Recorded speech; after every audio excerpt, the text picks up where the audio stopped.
ছুটির দিনে একটু স্পেশাল ইফতার বানানোর জন্য ইউটিউব দেখে প্রথমবারের মতো তেহারি বানালাম। হ্যালো এভরিওয়ান, আসসালামু আলাইকুম। সবাই কেমন আছেন? তো গতকাল যেহেতু ছুটির দিন ছিল, ভাবলাম যে একটু স্পেশাল কোনো কিছু তৈরি করি। আমি কখনোই তেহারি রান্না করিনি, তবে খাওয়া হয়েছে, নিজে থেকে কখনোই রান্না করা হয়নি। এজন্য ভাবলাম যে ইউটিউব দেখে একটু তেহারি রান্না করে ফেলি। তো আমার বাসায় যেহেতু 2জন গেস্ট ছিল, তারা কেউই বিফ খায় না, তার জন্য আমি চিকেন নিয়েই করেছি। আর চিকেন দিয়ে কিন্তু এটা খেতে বেশ ভালো হয়েছিল, বেশ ভালো বলতে অনেক ভালো হয়েছিল। তো আমি কিন্তু সম্পূর্ণ ইউটিউব দেখে করিনি, কিছুটা নিজের মতো করেছি। তো চলুন দেখে নিই রেসিপিটা, আপনাদের সঙ্গেও শেয়ার করি। যারা এখনও তেহারি রান্না করতে জানেন না বা চিকেন দিয়ে কীভাবে রান্না করতে হয় জানেন না, তারা অবশ্যই এই রেসিপিটা দেখে নেবেন। তো প্রথমে এই যে আমি চিকেন নিয়েছি, 1.5 কেজির মতো নিয়েছি। এটাকে খুব ভালো করে ধুয়ে পানি ঝরিয়ে নিতে হবে। তারপরে আমি যেটা করেছি, এখানে একটু টক দই আর একটু লবণ আর সামান্য একটু শুকনো মরিচের গুঁড়া দিয়ে কিছুক্ষণ মেরিনেট করে রেখে দিয়েছিলাম। তারপরে এটাকে এখন আমি ভাজার জন্য দিয়ে দিয়েছি ফ্রাই প্যানের মধ্যে। এটাকে একটু কড়া করে আমি ভেজে নিব। এটা কিন্তু আমি ইউটিউবে দেখিনি, এটা আমি নিজে থেকেই করেছি। এভাবে করলে কিন্তু অনেক বেশি মজার হয় খেতে।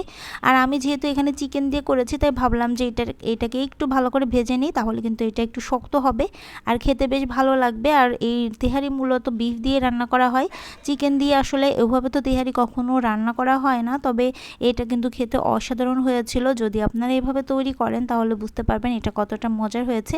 তো চিকেনটা আমি খুব ভালো করে ভেজে নিয়েছি। টক দই দিয়ে ভাজার জন্য কিন্তু খুবই সুন্দর একটা ফ্লেভার আসছিল। এরপরে কিছু আলুও নিয়ে নিলাম, আলুগুলো ভালো করে ভেজে তুলে নিয়েছি। এখানে আমি বড় একটা পাতিল নিয়েছি, এটার মধ্যে বেশি করে তেল দিয়ে দিলাম আর দিয়েছি একটু পেঁয়াজ। পেঁয়াজগুলোকে একটু ভালো করে ভেজে নিতে হবে। যখন একটু ভালো করে ভাজা হয়ে যাবে, প্রায় বেরেস্তার মতো তৈরি করে নিয়েছি। তারপরে অর্ধেকটা তুলে রেখে দিচ্ছি আর অর্ধেকটা হচ্ছে আমি এখানে রান্না করব এখন। তো এখন এটার মধ্যে কিছু মশলা অ্যাড করে দিচ্ছি। বিরিয়ানি আর তেহারি কিন্তু তেমন কোনো পার্থক্য নেই, প্রায় সেমই দুটো রান্না।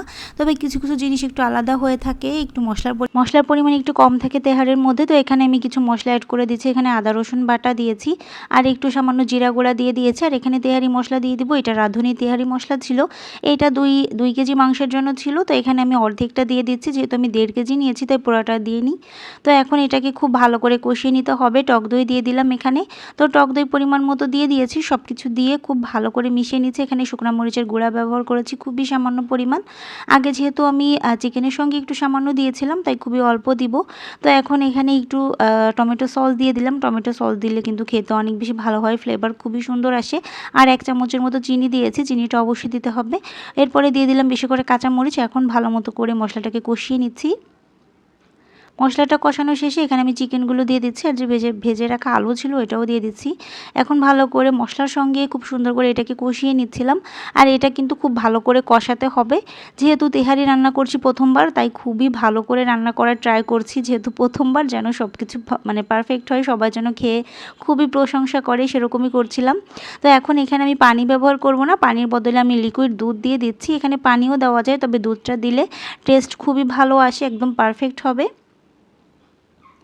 তো এই যে যখন পানিটা শুকিয়ে আসবে, তখন এটাকে খুব ভালো করে নেড়েচেড়ে দিতে হবে, কারণ যেহেতু টক দই দেওয়া আছে, এটা নিচে থেকে লেগে যাওয়ার সম্ভাবনা থাকে, পুড়ে যেতে পারে। তো এখন এই যে আমি উপর থেকে শুধুমাত্র যে মাংসগুলো এগুলো তুলে রেখে দিব, আর নিচের মশলাগুলো কিন্তু থাকবে। মশলার মধ্যেই আমি চালটা দিয়ে রান্না করব। এখানে পোলাওয়ের চাল দিয়েছি 1.5 কেজি মাংসর জন্য। আমি এখানে 700 গ্রামের মতো চাল নিয়েছিলাম। তো এখন ভালো করে চালটা কষিয়ে নিচ্ছি। পোলাওর চাল খুব ভালো করে পানি ঝরিয়ে নিয়েছি ধুয়ে। এখন ভালো করে এটাকে কষিয়ে নিতে হবে, বেশ সময় নিয়ে এটাকে কষিয়ে নিতে হবে। চালটা কিন্তু যত করে ভালো কষানো হবে তত বেশি টেস্ট হবে খেতে। এখানে একটু লবণও ব্যবহার করেছিলাম, একটু লবণটা বুঝে দিতে হবে। রোজা রেখে আসলে এভাবে টেস্ট করা যায় না, তাই সব কিছু আন্দাজ মতোই দিয়ে দিতে হবে। এখানে পানি দিয়ে দিয়েছি, যতটুকু চাল নিয়েছি সেই অনুযায়ী পানিটা দিয়ে দিয়েছি। গরম পানি, একদম ফোটানো গরম পানিটা দিয়ে দিলাম। এখন হাই হিটে কিছুক্ষণ এখানে ঢাকা দিয়ে জাল করে নিচ্ছি। তারপরে এই যে মাংসগুলো দিয়ে দিলাম।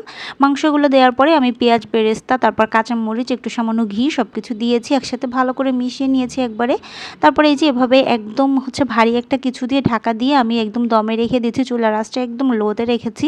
আর এই তো রান্নাটা আমার কমপ্লিট, একদম ঝরঝরা হয়েছে, এতটা পারফেক্ট হয়েছে।